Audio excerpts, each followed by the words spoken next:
Name's Joe. Every morning I clean Sydney Road and some of the surrounding streets. I often work with our crew, who are a great bunch. They're hard working but also up for a laugh, and part of what makes me get out of bed each day. It's really quiet first thing, but there's always a lot to clean. Sometimes it's a bit of a mess and there's rubbish scattered around. I clean the footpath, the street furniture, the bin. Good evening, councillors and members of the gallery, and to our viewers live streaming this evening's planning and related matters meeting. My name's Councillor Helen Davidson and I'm the Mayor of Merri-bek City Council and the chairperson of tonight's council meeting for planning and related matters. It's my pleasure to welcome you all this evening.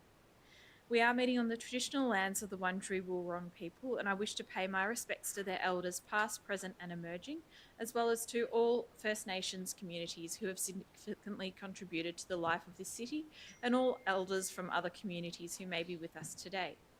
This council meeting is being recorded and web streamed live to council's website and YouTube. This recording will also be available as video on demand. Attendees are advised that they will be recorded during the meeting. A reminder that as councillors, we will act in accordance with the Councillor Code of Conduct, which supports the principles of leadership and good governance that secures public confidence in the office of councillor. In the event of an emergency or disruption, we may be required to take action to ensure the safety of attendees. For members of the gallery and councillors attending in person, please follow the directions issued by council staff and security officers. I'd like to now introduce the councillors in attendance tonight. We have Councillor Helen Politis, Deputy Mayor. Good evening, everybody. Councillor Natalie Abood. Hello. Councillor Sue Bolton. Hi, everybody. Councillor Liz Irvin. Hi, everyone. Councillor Jay Iwasaki. Hello. Councillor Chris Miles. Evening. And Councillor Adam Pulford. Hi, everyone. And Councillor Ella Svensson. Hello. We also have Councillor Kat Theodosis, who has been given leave to attend online. Hi, everyone. I'd also like to introduce Philip Priest, Group Manager of City Development and members of our urban planning team. Now, there are no apologies for this evening's meeting, so I'll move on to disclosure of conflicts of interest.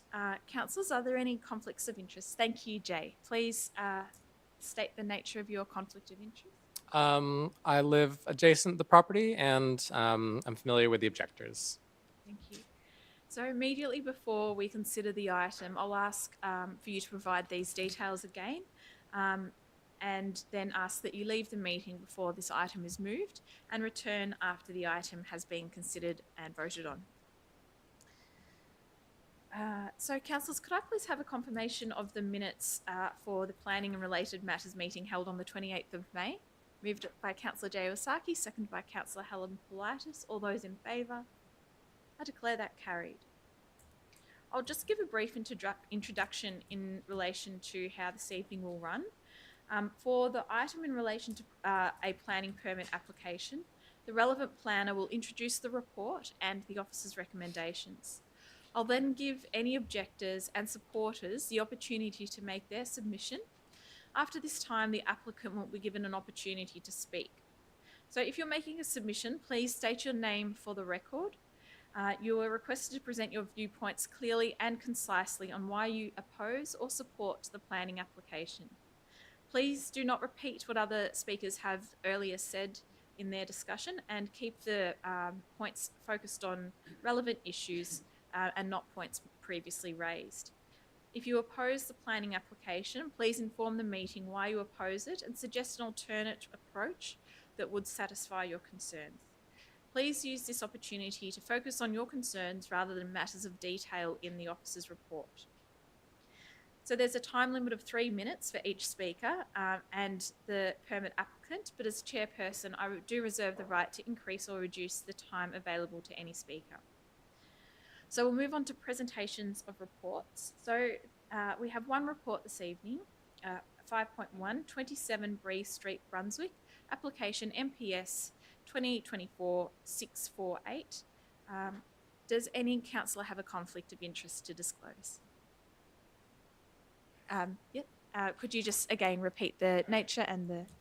Yeah, I just live nearby the property and have a familiar relationship with the objectors. Thank you, Jay. I'll ask that you leave and then return once the item's been voted on.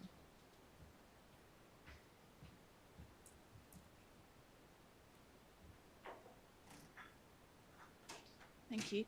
Now I'll ask Senior Urban Planner for Commercial Priority to present the report. Ned.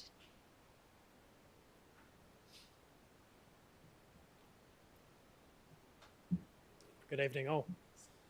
This is an application at 27 Breeze Street, Brunswick, which seeks a planning permit for buildings and works, reduction of car parking, and to construct and display an internally illuminated sign. The application is at its decision-making stage. The site is located on the western side of Breeze Street and is occupied by a double-storey industrial-style building. With regards to the surrounds, the property adjoins Merri-bek Park in the north. The southern adjoining and adjacent properties contain single-storey dwellings in both a detached and semi-detached form. Adjacent to and within close proximity to the site are a number of mid-rise residential apartments.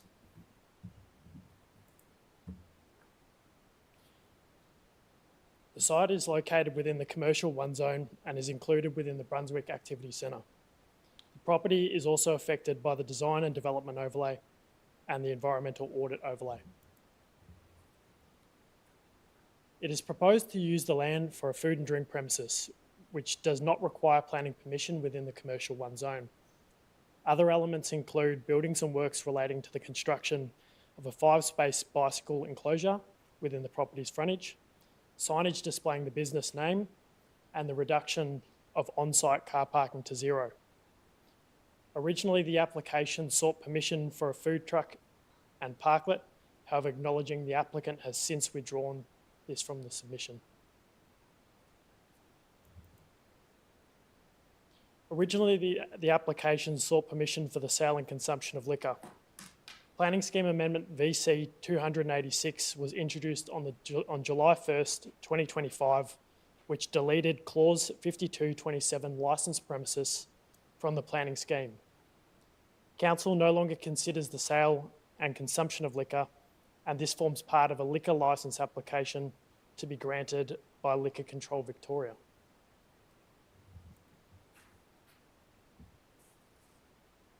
Council has received 15 objections to date, which primarily raise concern to car parking reduction and traffic congestion, noise, patron behaviour, late night trading hours, and the parklet, which is the rear dining area proposed to be constructed across the council laneway. A planning information and discussion meeting was held on June 3rd, 2025. Key considerations include the car parking reduction, which is supportable subject to increased bicycle parking. As agreed by the permit applicant, the acoustic report is to be endorsed. As agreed by the permit applicant, the venue and patron management plan is to be endorsed, which would require amendments to reduce the operating hours, specify the predominant activity being the service of food, and to ensure that at least 75% tables and chairs be made available for patrons.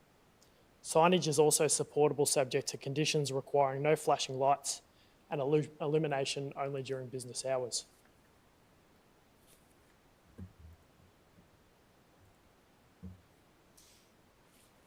It is recommended a notice of decision to grant a planning permit be issued for buildings and works, car parking reduction and display of signage, subject to the following key conditions: deletion of the food truck and the parklet, provision of at least 14 bicycle parking spaces, submission of a venue patron management plan, submission of an acoustic report, and required compliance with the acoustic report.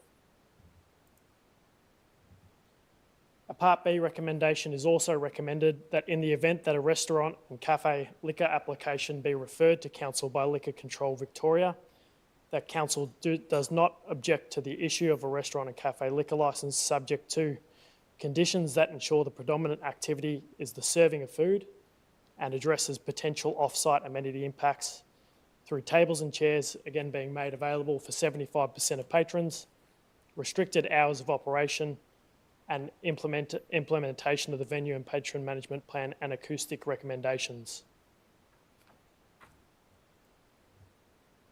I would like to move an alternate officer recommendation which seeks to amend the preamble to replace the restaurant with a food and drink premises, amend condition 1A of Part A to require deletion of the food truck and subsequent rearrangement without increase to the patron capacity, amend condition 3 requiring an amended venue patron management plan to include a minimum 75% table and chair arrangement and predominant activity being the preparation and sale of food, and to modify the officer recommendation to include a Part C, which is to read as follows.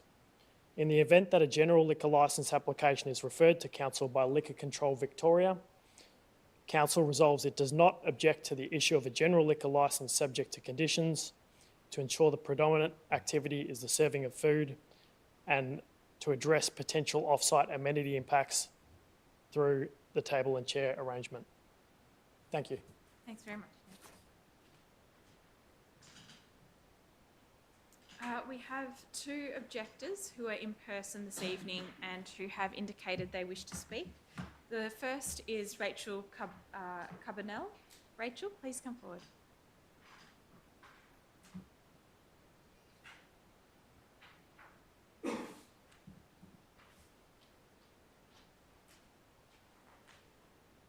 Hi, Rachel.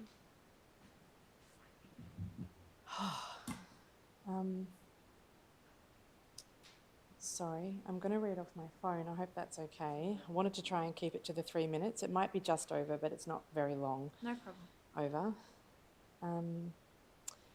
Can you all hear me okay? Yep. Yeah. Thanks for giving me the opportunity to speak today. I am a direct neighbour of this site, as is my partner Mick and my 3 children.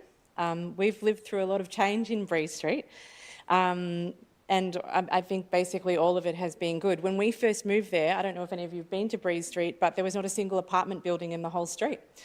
And now it's one of the most high-density residential areas in the whole of Melbourne. I don't have a problem with that. That's the place for that kind of high-density development to be. It's close to doctors, it's close to transport. It's a great place to live. When we first got wind of a new venture next door, because we're right next door to the site, we were all for it. The friendly food truck guy leasing the building next to us told us he was planning a cafe. But we discovered, not from him but via a planning application, that cafe was instead a 250-seat indoor, outdoor, late-night food and alcohol venue. Now, our street is not a quiet back block of Brunswick. It's lively, and we love it that way. But that doesn't mean that something of this scale is going to work here. Parking and traffic flow is so tight in this super narrow street that we often can't find a park outside or even near our own house. We're not in an apartment, so we rely on on-street parking. There are weekend traffic snarls. Well, weekend traffic snarls happen every weekend. They're common, with people backed up right up the street, honking their horns at each other in frustrated gridlocks. It's not a pleasant sight and it doesn't feel particularly safe. On paper, actually, there's also a car park on the corner of Hope Street and Bree Street, which lots of people refer to, but it is always full. I can never find a park there. So on paper, council says that Bree Street can absorb more traffic and parking, but in reality, it can't. It can't. We live here. We see it every day. It can't absorb more traffic. And not everybody who comes to this venue is going to come by bicycle or tram. So it's already a dangerous traffic area for pedestrians. This is noted in council documents and meetings over the last 20 years. It's particularly dangerous to pedestrians and particularly the many small children who are frequenting the local park on the other side of this venue and beyond. More traffic without any consideration for managing it will make it even more of a mess and one that will be impossible to fix retrospectively. If people are injured as a result of this lack of consideration, that is going to be on every single one of us here tonight. When we noted that the chronic traffic flow and parking issues inherent in this proposal at our last meeting, the applicant told us that we should complain to council. I can't actually tell you how sad that made me, not because it wasn't right, but because it spelled out the lack of community investment this application has. If this establishment goes ahead, it's going to be in the heart of this community, and it's a horrible feeling knowing that this is their attitude. We'd love to work with something appropriate that elevates and supports the bustling community that is Breeze Street, not one that ignores our concerns and tells us to suck it up and complain somewhere else. Despite operating next door to us for a couple of years now, the applicant has never approached us for a friendly chat about how we might find a way to coexist.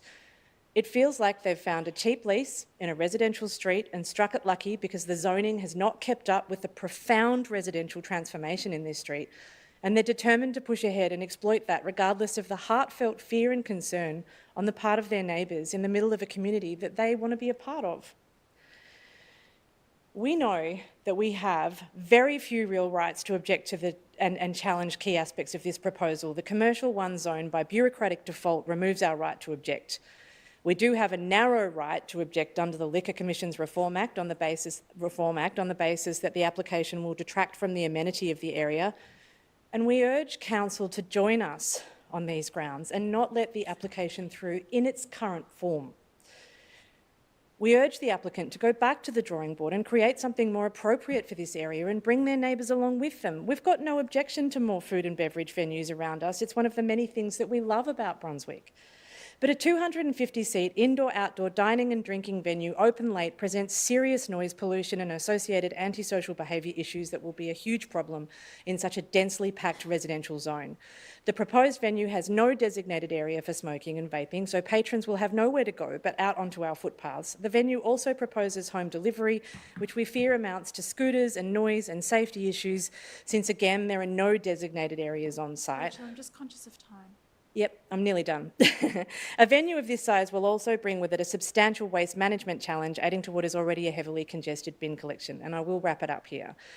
Our concerns are on a community scale. We care about our community, but something like this obviously hits hard for us as direct neighbours. It's a scary prospect. People coming and going and smoking and vaping and chatting loudly and getting rides until 1 a.m. on some nights, perhaps earlier if it's amended, all next to the bedroom windows of our children. Quite literally, they will be chatting and smoking and catching rides outside the actual, from closer than from me to you. I ask that you act in the interests of the many, many residents who now call this street home and want to welcome new businesses with open arms rather than be ambushed by applicants exploiting outdated zoning at our expense. Considering that Breeze Street is the subject of 2 consultation projects to help make the area more livable in the extraordinary residential growth that's happened here. Wind up now. Yeah. Sure. I leave you with this. How would a venue like that affect those consultation processes to make it a more livable place? Thank you. Thanks very much. I'm sorry for going over No time. problem. It's okay. Next we have in person Mick Luby.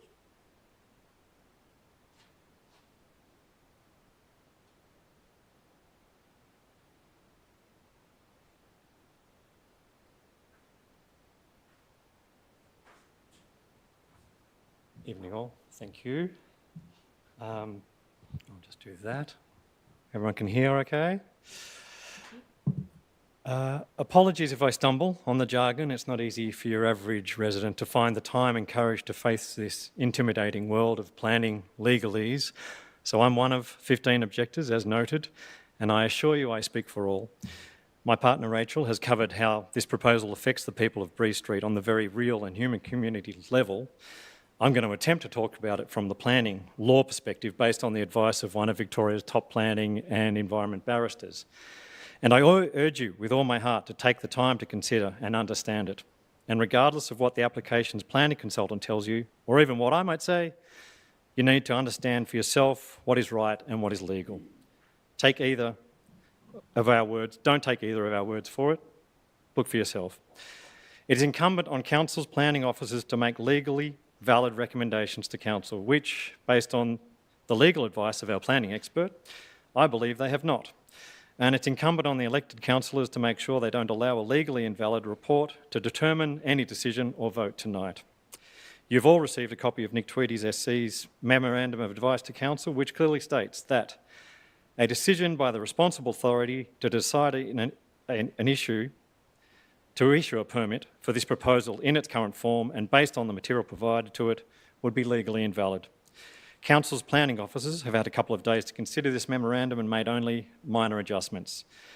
Nick Tweedy SC's response to this planning officer's report is this: if they issue a permit for a food and drink premises, then they are permitting the use of the land for anything and everything that falls under that heading. This includes the land, use, hotel and bar. If they're going to approve the use of the land or a hotel or a bar, then they have to assess the impacts of that land use. Being the land use they are approving, the application does not do that. The acoustic report does not assess the impacts of the use of the land for a hotel or bar. It assesses a restaurant. The patron noise from a hotel and bar is, according to the acoustic report and common sense, significantly more than that from a restaurant. An assessment of noise based on a hotel and bar use would inevitably exceed their specified noise limit at ours and other properties. Further, allowing the use of the land as a hotel is completely inconsistent with the application. At no point has the application sought that permission. At no point has the application or the council assessed the impacts of that land use. He says, and I quote, "It will be a significant error of law to approve the application on that broad basis when the council has no information that will permit it to assess the amenity impacts of those land uses. The officer report assesses the application on the basis that it's a restaurant and that the liquor licence that will be sought is for a restaurant and that a permit should be issued for a restaurant. It would be totally inconsistent with the officer's assessment to now simply approve a food and drink premises. If they think the application is for a restaurant, they need to assess it on that basis and approve that land use, not a whole lot of other land uses. Also, the officer's report says repeatedly that amenity is of limited relevance. That is contrary to the authority that Nick Tweedy has referred to in his advice. The amenity impacts of the land use remain relevant, and I can't emphasise this enough, even if it is an as of right use. This is information and legal advice that the planning officers have and which is in the inbox of ward councillors tonight. Council cannot ignore this advice, nor can it take as true any contrary opinion or advice from the applicant or his planning consultant or me. Council planning officers and elected councillors need to ensure that council seek its own adequate legal planning expertise on this. I don't believe that sufficient attention has been given to this memorandum of advice. And as for the whole issue that this may be irrelevant because this applicant has now a right to a liquor licence directly from the Liquor Licensing Commission, until that happens, and while we are all here having this discussion, we must play by the rules before us. Councillors, I implore you, please don't let a hasty decision damage the beautiful community that has made their home in our street. Please consider what we're telling you tonight. I hope you'll represent us well. Thank you for your time. Thank you for your submission. Are there any other people in the gallery who wish to speak this evening? Yes, please come forward, Nick.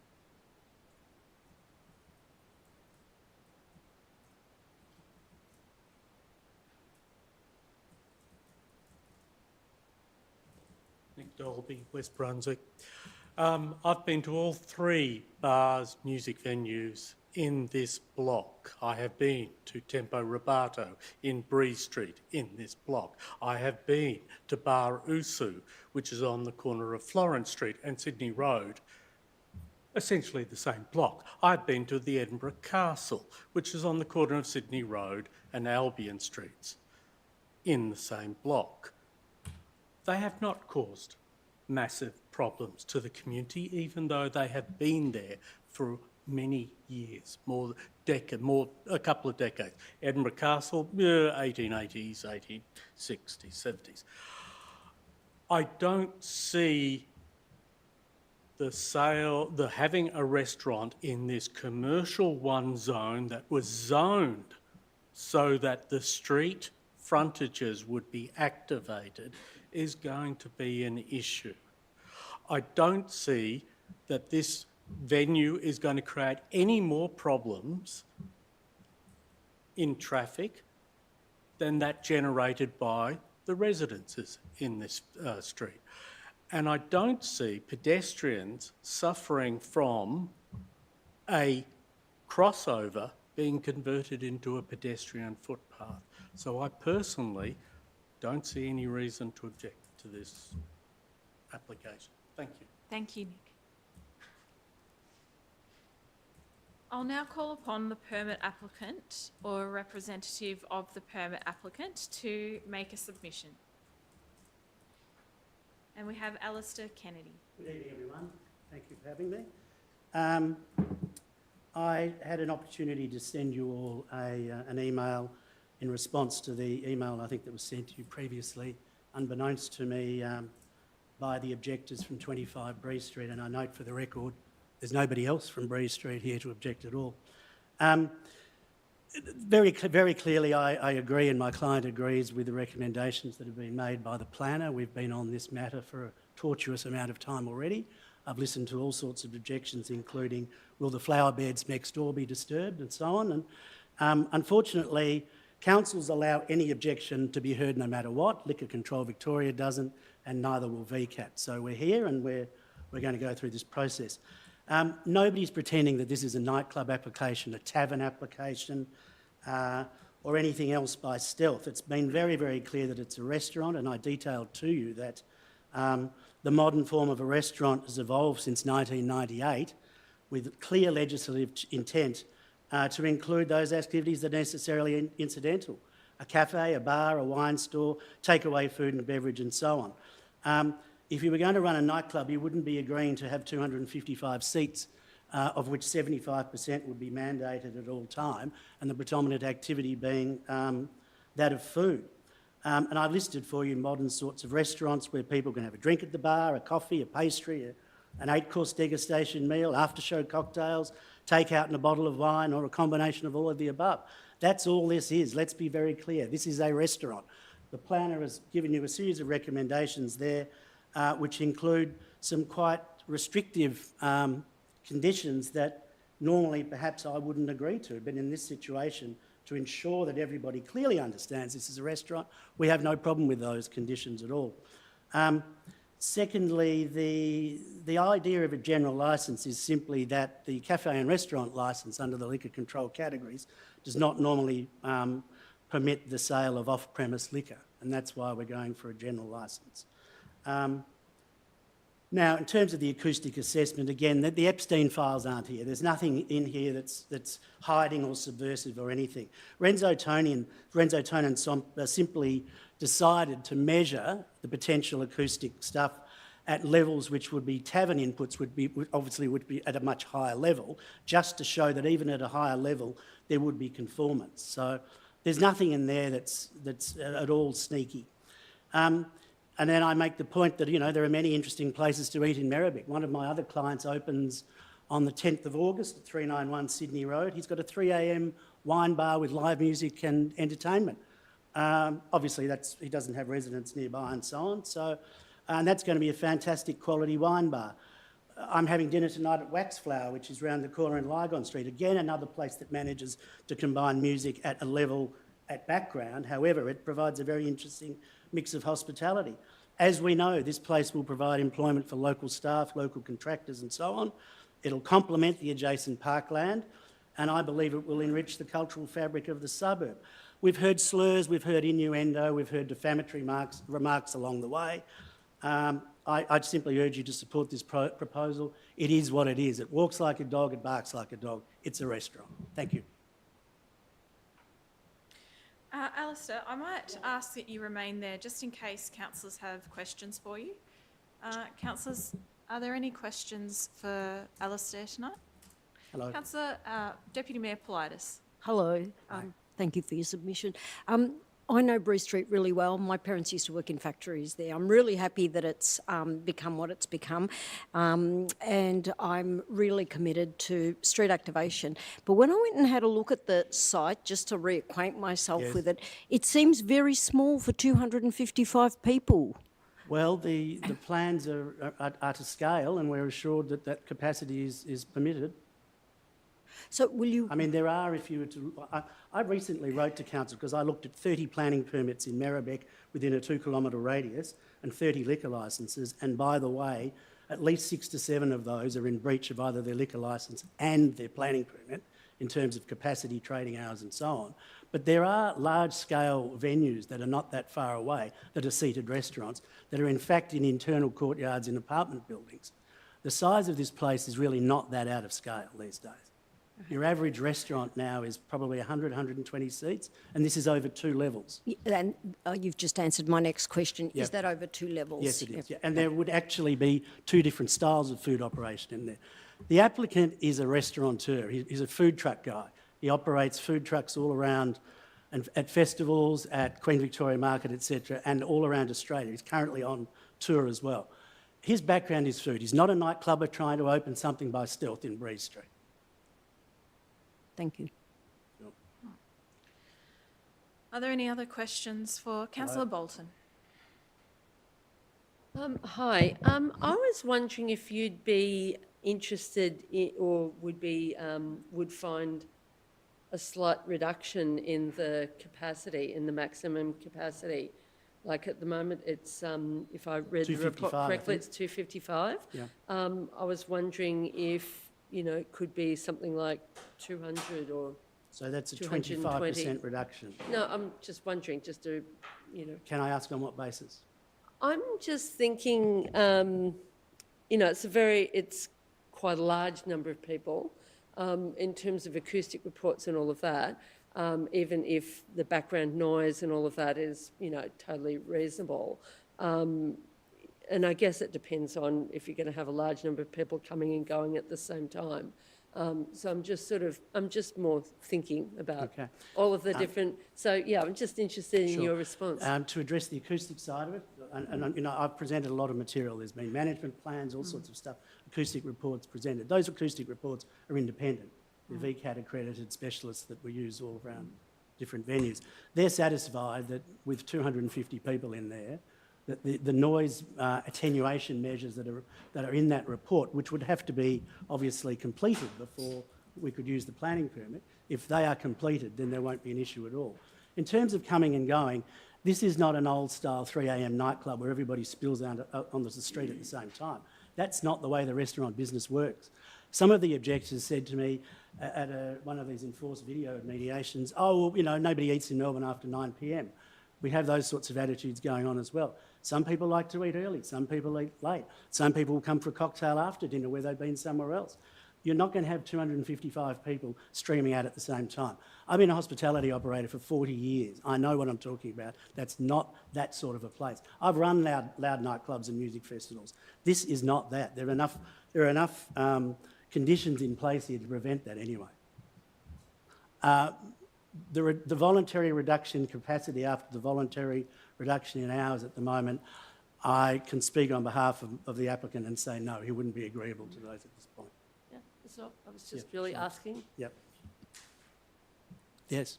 Is it all table service, or will there be a bar where people can stand around and talk? In accordance with that formula, there would be probably 10 to 15% of a sort of, I would imagine, a counter with bar stools and so on. I mean, I listed in the submission that I gave to you over the weekend, I listed some restaurants in and around Melbourne, all of which are similar operations.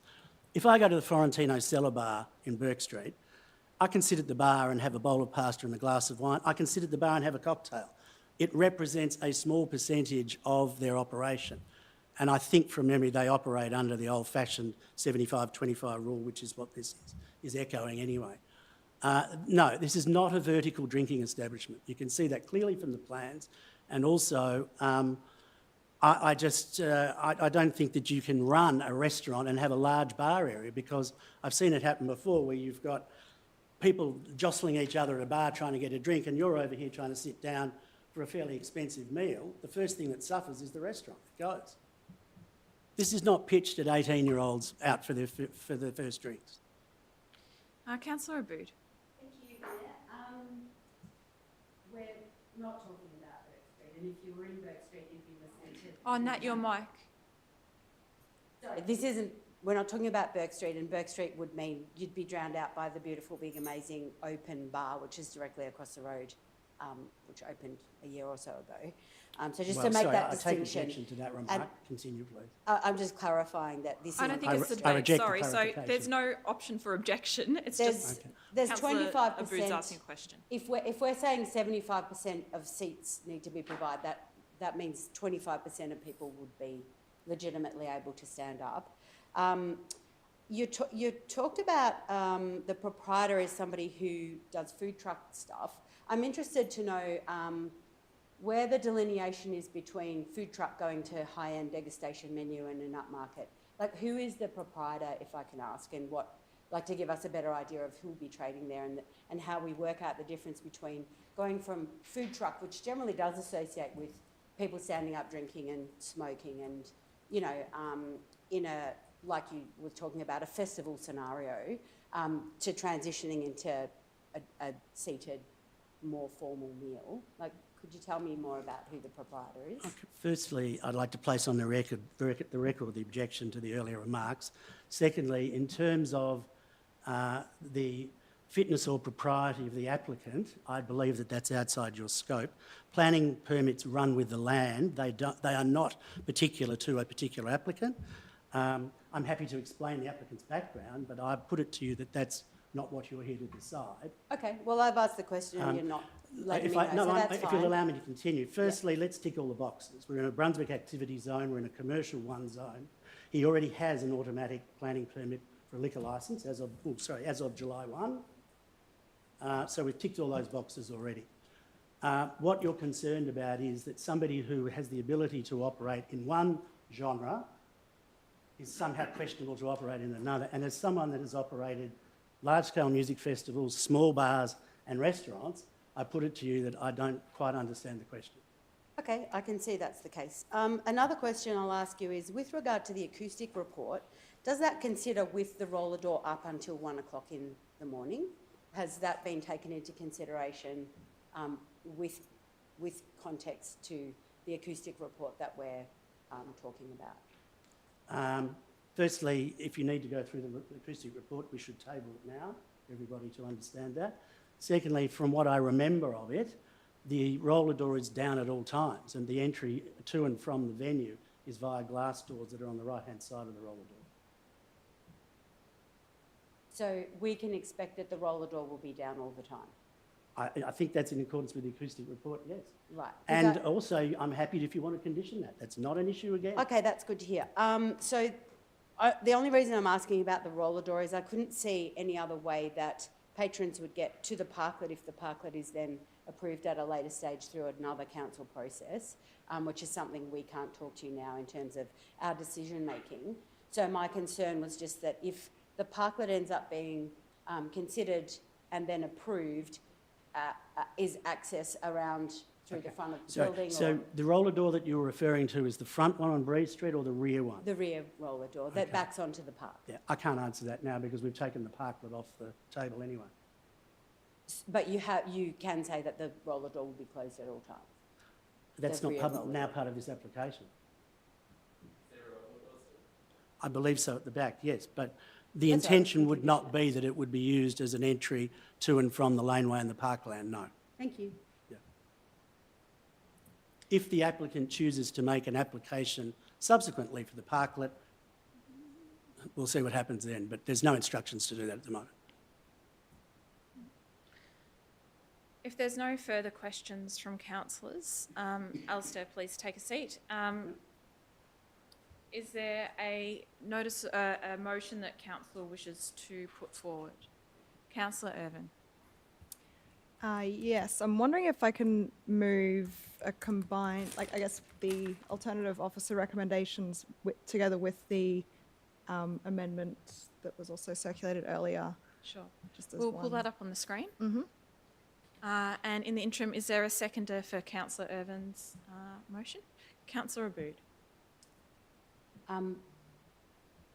I've just emailed a very slight change to that, which I should flag before I second it potentially, just about the detail around the roller door closing times. So rather than... Yeah, sorry. Do you still wish to second it, or...? Well, maybe someone else could second it and then I'll amend it. I think that would be a good process. So I'll withdraw the second. Sure. Through you, Mayor. Thank you. Is there another councillor that wishes to second Councillor Irvin's notice? Councillor Pulford, thank you. Thank you. Councillor Irvin. Yes, thank you, Mayor. So we have, this is obviously, had a lot of attention and a lot of objections. My understanding of this is that officers have been working really closely with the applicant and several conditions have been agreed to. This I guess what we're seeing on the screen now is an alternative recommendation that wasn't included in the agenda. So there are a few items here that, have been agreed to since that public agenda was circulated last week. And I think that these really address the objectors' concerns. So this includes a venue and patron management plan and an endorsed acoustic report. And I know that some of the objections centre around, I guess, the definition of a restaurant versus a bar. And there are conditions here that would really make this establishment conform to the definition of a restaurant, including chairs and tables being available for 75% of patrons, and that the predominant activity is the serving of food for consumption on the premises. So I do think, there are a few other things as well, including relating to the liquor license. So I do think that this, goes a long way to address concerns that we've seen from objectors. And yeah, thank you to everyone who has been working on this. Thank you, Councillor Irvin. Councillor Pulford.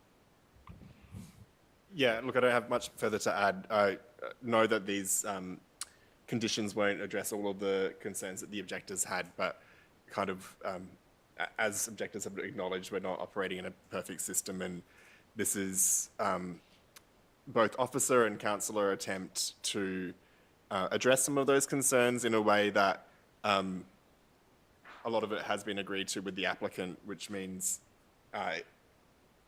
those are more likely to be protected and not challenged at VCAT. So there's always that delicate balance there. Yeah,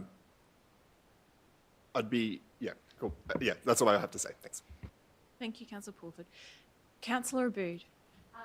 Thank you, Mayor. Thank you, Mayor.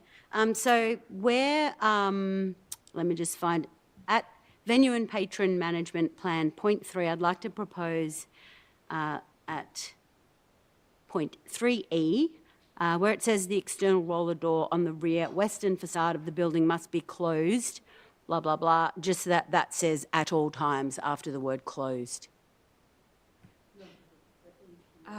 That might be agreeable to the mover.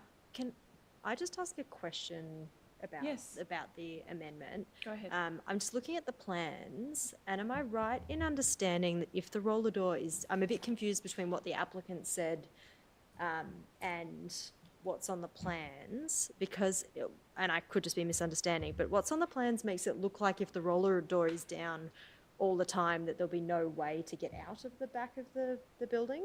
Have I understood that correctly?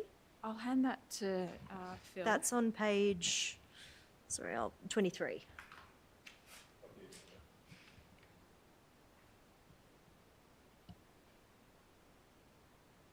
You're right.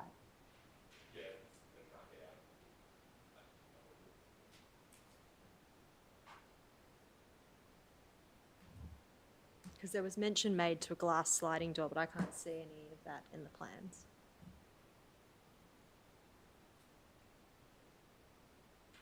Apologies, Council. We'll just check the plans for you. It's a very good question.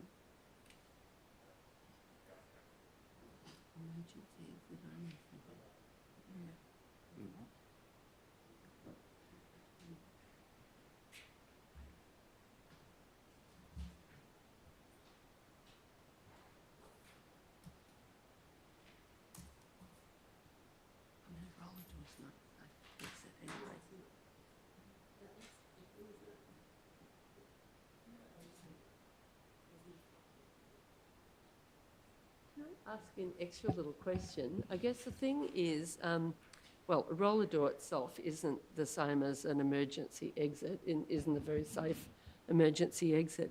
But I can't quite identify from the plans what the emergency exit, where the emergency exit actually is. So if you had a fire at the front of the shop, and and how do you get out? How do you escape? I'm just curious. Maybe there's an exit. The applicant referred to glass doors on either side of the roller doors.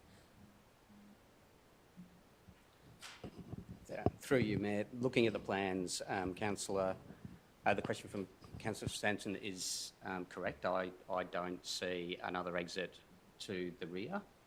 The matters of safe exit from the premises are matters for the building surveyor to consider for this use once a planning permit has been issued.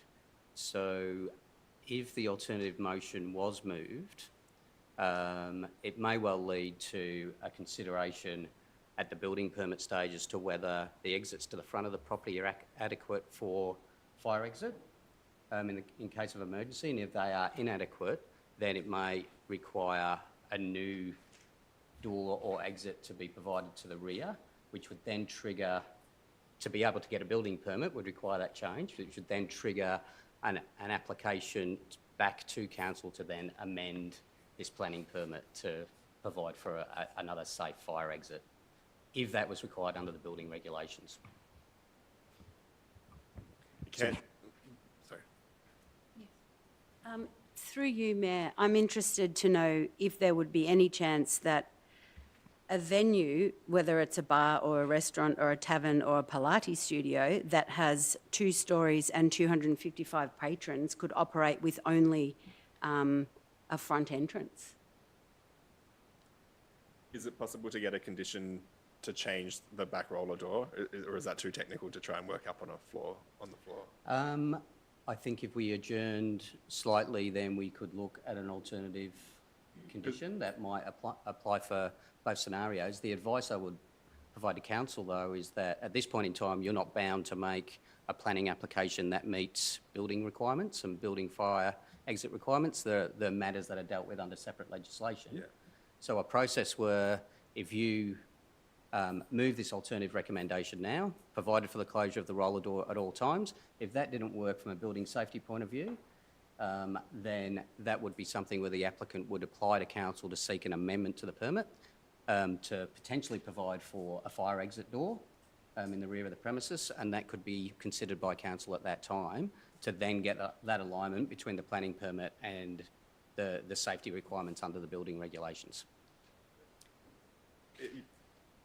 Another way of putting this is that your decision tonight, councillors, does not place anyone at risk in any way, that the safety issues of safe fire exit from the building need to be dealt with under the building legislation.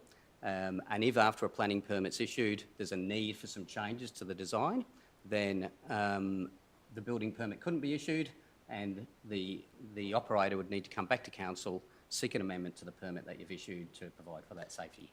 So my question is, if we could do the alternative that changes the roller door to just like a different door, we would be dealing with part of the concern about noise overflow, and we would also be saving time about having to go back again to come back. Like, I don't know if it would be made under delegation or would come back to us as council, but it's a lot of admin. So kind of just. Would you like to call for an adjournment? Well, yeah. Are other people interested in that, or do you want to drop it? Okay, I think there's general consensus to call for an adjournment, so I'll adjourn the meeting for, say, 7 minutes, and we'll resume after that.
Thank you, councillors. Can I have a resolution to reopen the meeting? Moved by Councillor Abood, seconded by Councillor Bolton. All those in favour? I declare that carried. Now we'll return to Councillor Abood's amendment. Thank you, Mayor. So I think it's point 3 at 1E. Just as I stated, that the roller door be closed at all times. I think it's amenable. Yeah, that's acceptable. Yeah, we can agree to that. Great, thank you. Okay, Councillor, is there any further discussion on this? Councillor Abood. Thank you, Mayor. So what I wanted to talk about is something that the Governor-General mentioned yesterday as she welcomed the 48th federal government into the House, which was about caring. And she said, not soft caring, and it made me think about this application and our role in the decision, and that we need to lead and govern, even on a local government perspective, with care as our priority. And this is what we did when we bought all those factories down in Brunswick and created the Merri-bek Park. It was with a view to caring for the people who had become part of that incredibly dense and, densest in Melbourne area, which we all supported, so that they would be able to have opportunities to care for themselves, care for their environment, care for their communities, and just generally show care. And I think that by making sure that this roller door at the back of this venue is closed at all times, which is my priority, and also by all of the other detail that we have tried to, officers have tried to incorporate into the amended resolution here, it's showing a level of care. And that's something that I think is quite important in the deliberations about this application. It is in an activity zone. Potentially, if we had another 2 years, we might change that activity zone to a residential only zone or something else. And it is around the corner from other venues that are open later, but and it is also true to acknowledge that, bars and restaurants and venues have changed and they need to become more nimble so that they can be more successful. But my concern is that for a venue with 4 toilets and a patronage of 255 people, if that roller door is open and access is easily granted to the lovely Merri-bek Park, which is backyard for most of the people who live in that neighbourhood, potentially it might be mistreated. So while I see that there's not very much that we could do, and I really appreciate the work that officers have done and the compromises that have been made that might prevent this application from just being approved as it was first presented at BCAT or some other thing, this is, I think, probably a workable compromise. Thank you very much, Councillor Abood. Are there any further councillors that wish to speak to this amendment?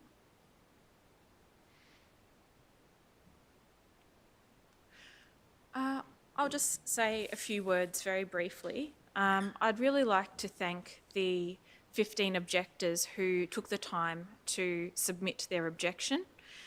I would like to thank the 2 objectors who also attended this evening and presented their objection so eloquently to councillors.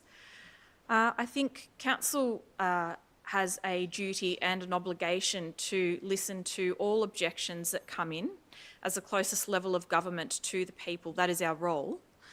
And regardless of whether or not their objections are in relation to density, height, patronage numbers, garden beds, whatever they may be, they are all objections that councillors listen to, as it is our elected duty to do. I think that there are some concerns around this application, as have been heard and ventilated this evening. And I think councillors and objectors and council officers have taken their role very seriously and given due respect and diligence to this application in the commercial 1 zone that it is, and taking into account the neighbouring residential dwellings and their amenity and how this will affect them. I think there are some concerns in relation to the planning application. which are not to be taken lightly or mocked at, or reference made to Epstein files, another serious matter that should not be mocked or laughed at. But on the whole, this application strikes a balance that is acceptable, and for those reasons I will be supporting this application. I think one of the really important parts about council is the application process through the planning information discussion, which should be taken seriously and given due weight to, where residents can submit their points of view and applicants can also modify their position. The combative nature sometimes that we see at council doesn't lend any goodwill or good intent. This isn't a court. It's not an adversarial system. So I understand when frustrations rise, but I think being a professional and managing those emotions is quite important. So on the whole, I think this is a balanced approach that has achieved an acceptable outcome that residents will be able to live with and encourage small business to do well. So for that reason, I will be supporting this amendment. Thank you, Councillor Aboud, for the time, and Councillor Irvin for putting this forward and the time you have taken to present. I will now put that to the vote. All those in favour of the amendment? Of the whole, yeah, that's right, yep. No, the whole thing. It was incorporated into the substantive. So Councillor Irvin's motion. All those in favour? All those against? I declare that carried. Yes, carried. Okay, I will now call upon the Planning Officer to outline the process moving forward. Thank you, Ned.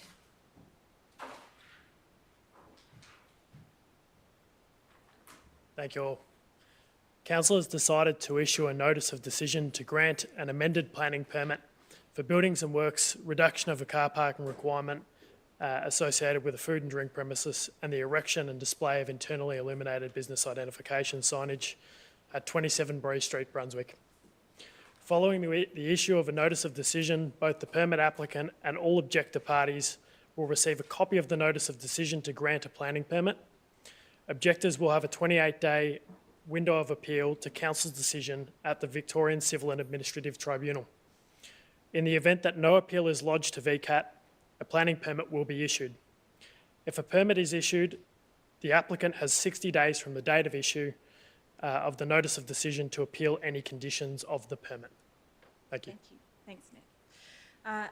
And I will now close the planning and related meeting matter at 7:35. Thank you, councillors.